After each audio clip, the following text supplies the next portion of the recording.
Hello, people of grace. For our Pastoral Connect this week, I want to talk about the multifaceted, beautiful gem of potentiality that the Bible calls wisdom. The most gifted human in this area that we have seen before Jesus was Solomon. Solomon was given a supernatural level of potentiality or giftedness in this area, loosely called wisdom.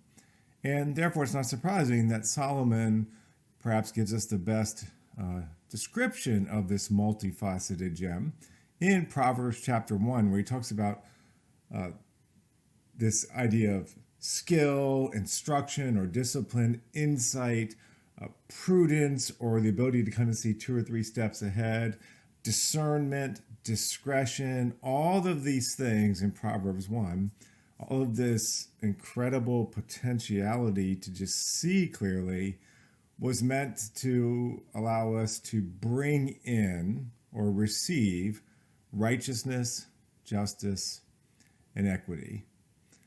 So wisdom is something to really seek after because we're really created as agents of God to bring in righteousness, justice, and equity. It's part of our mandate from day one.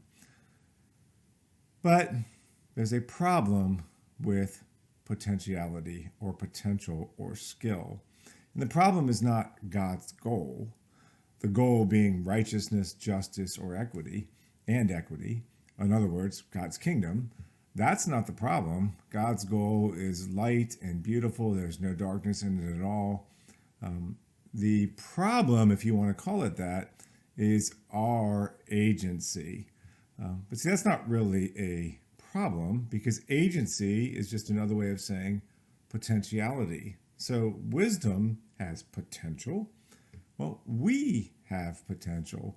We've been made in God's image. We have a certain level of potency that has been crippled by the fall, according to the Bible, but is also restored for us in Christ.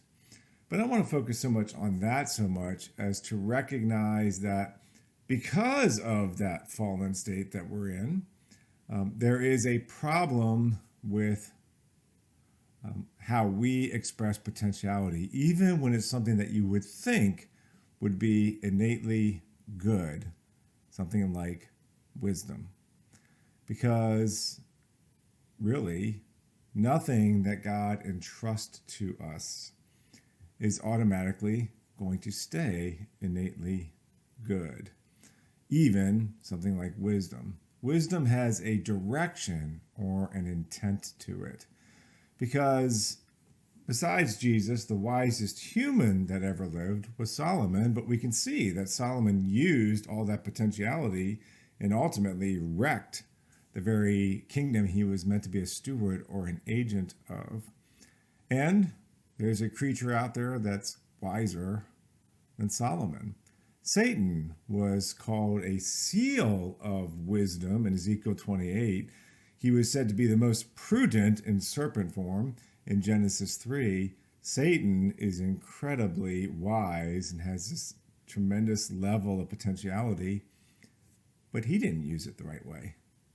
So our big lesson is really from James 3, that even something like wisdom can be used in a way that's heavenly or in a way that is earthly, stuck in ourselves, demonic, and brings about division and discord. Such is the challenge even when we're entrusted with wisdom or any other gift you may have. Whether it's influence, you could be manipulative. If it's leadership, you could be domineering. They're on and on and on and on.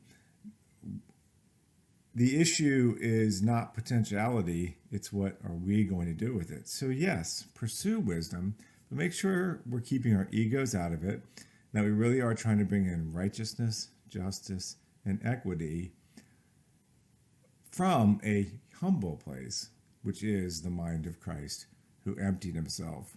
Though it's difficult, that's an encouraging thought because we all can empty ourselves, and then all the potentiality that God's entrusted to us flows in kingdom building ways. And that's what we're here to do.